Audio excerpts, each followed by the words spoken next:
A weapon that was only used in distant foreign battle zones has now been incorporated into the military arsenal in around 76 countries in the 21st century. They are called UAVs, Unmanned Aerial Vehicles, better known as drones, and their global sales are increasing daily. Some countries like the Russian Federation have used them to hunt down Chechens in the Caucasus Mountains. The Chinese not only use them for their military, but they also have quadrotor drones that can be controlled by your thoughts via Wi-Fi with a Bluetooth connection to a laptop that can also take pictures by the user just blinking. Very freaky. But the United States have learned the best way how to sell and market their drones via its multi-billion entertainment industry.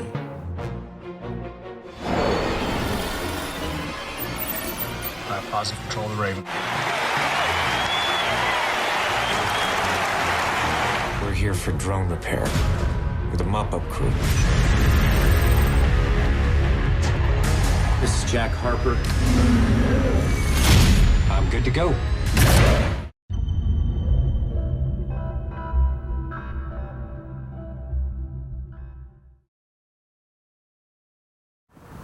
We are without question living in the most surveillance period of human history.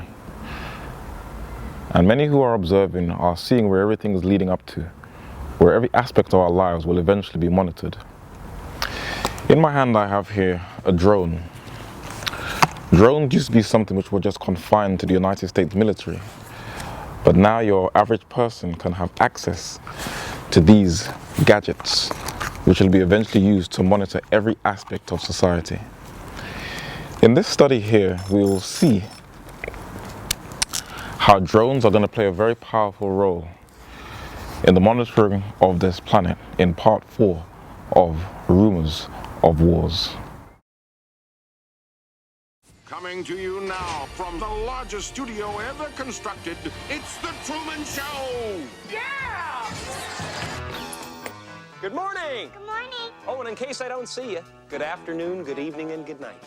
The Truman Show was a film that came out 15 years ago in 1998 that showed how the globalists would like to see societies in the future, under total surveillance. As a father of public relations, Edward Bernays said, "Hollywood is the biggest propaganda machine on earth alongside the press to influence public opinion." Although the show may have influenced the cheap, sleazy voyeurism of reality shows, if there is one country that reflects the surveillance operation of the Truman Show to the T, it is the United Kingdom, especially the city of London, which is a model of how globalists would love to see the entire planet of populated people tightly crammed into a small space and their entire lives being monitored.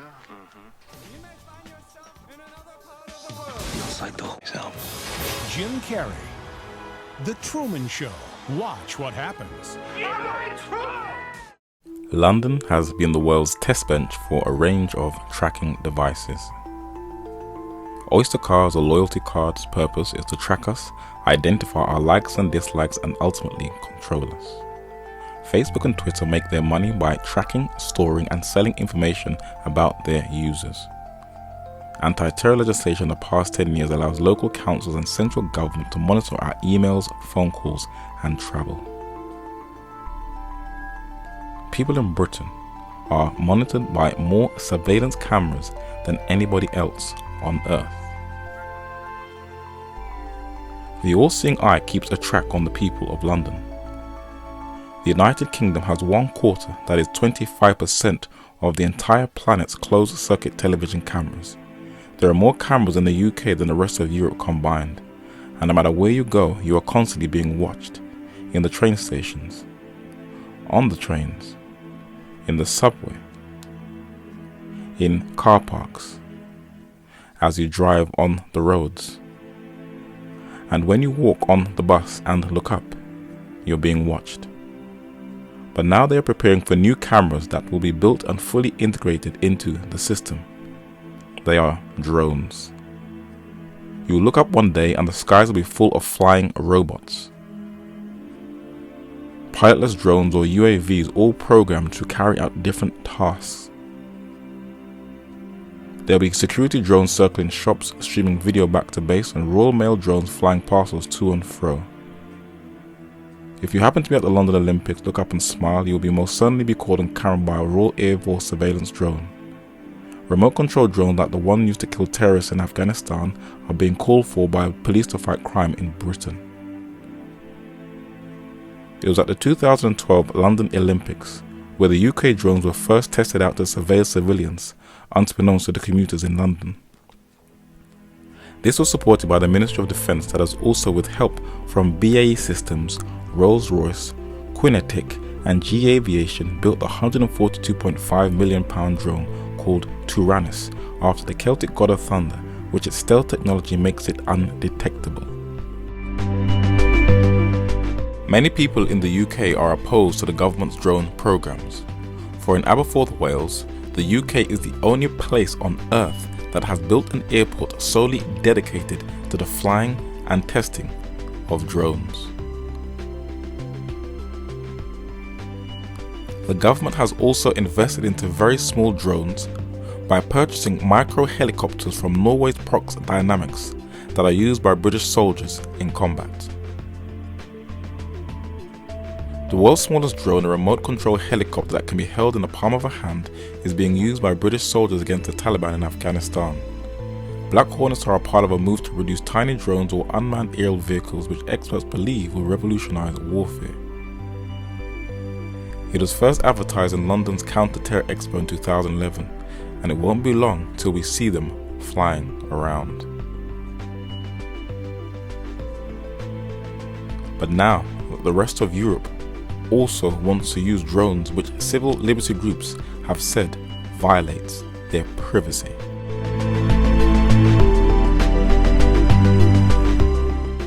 But it is the United States who are the world's leaders in drones.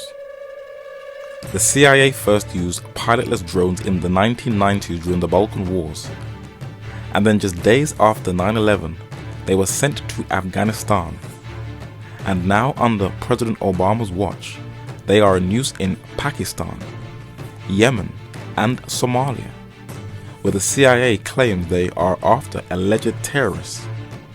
But they have killed more than 3,000 innocent civilians in around 400 drone strikes.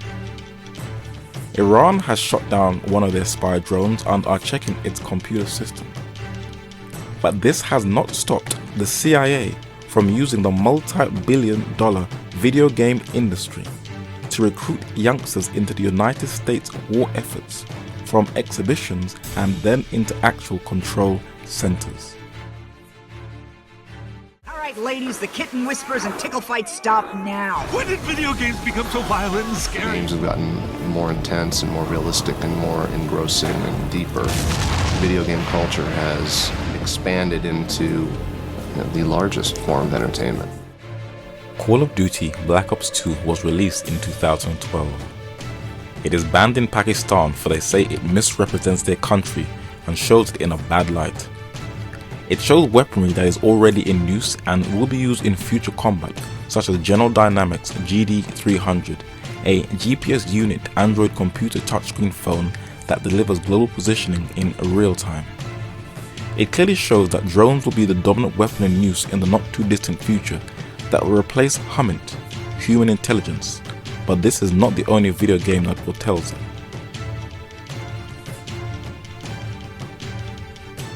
Ghost Recon Future Soldier, also released in 2012, shows soldiers who are equipped with their own personalized pocket drones to use in combat.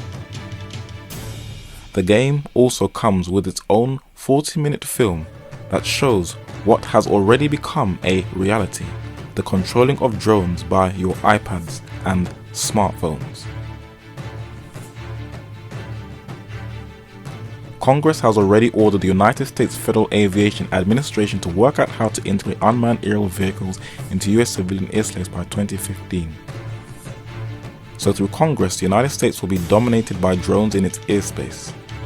This has been supported by the United States think tank, the Brookings Institute, and the United States is also doing university courses in drone flight, which has been supported by the Secretary of Homeland Security, Janet Napo-Latino. Unlike the Predator camera that limits field of view, Argus melds together video from each of its 368 chips to create a 1.8 billion pixel video stream. This makes it possible to zoom in and still see tremendous detail. Argus may be mounted on an armed UAV like the Predator, a long-range platform like the giant Global Hawk, or a development craft called the Solar Eagle that may someday stay aloft for years at a time. The U.S. Air Force right now has the ability to archive every single video that comes off of every single UAV. We're moving to an increasingly electronic society where our movements are going to be tracked. But now they are taking drones to a whole new level by mimicking the flight patterns of tiny insects. This is documented in a book called Cities Under Siege.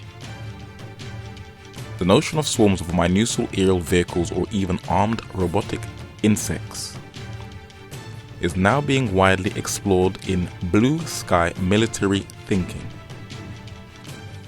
Already, robotic insects such as the black widow, wasp and hornet, which weigh about 50 grams and are a few centimeters across, are being developed to mimic the flight mechanisms of biological insects. These systems are intended for use by ground units fighting military operations in urban terrain and can fly over buildings, into rooms, see who is there, what weapons they do or do not have. DARPA is one of the leading companies that are making small flying insect drones. These insects look almost identical to the real living species, where they even have hair follicles on their legs like bees, and there are others that can fly onto your thumb and inject DNA into your bloodstream. But as always, the best way to market these gadgets is via Hollywood, where the latest movies show what America plans to use in future wars. Freaky. Yes, drones are now the size of small insects. But for those of us who are familiar with the Bible, there's a very powerful text which says, "No weapon that is formed against thee shall prosper." As we continue on this journey in rumors of wars, we will see where everything is leading up to.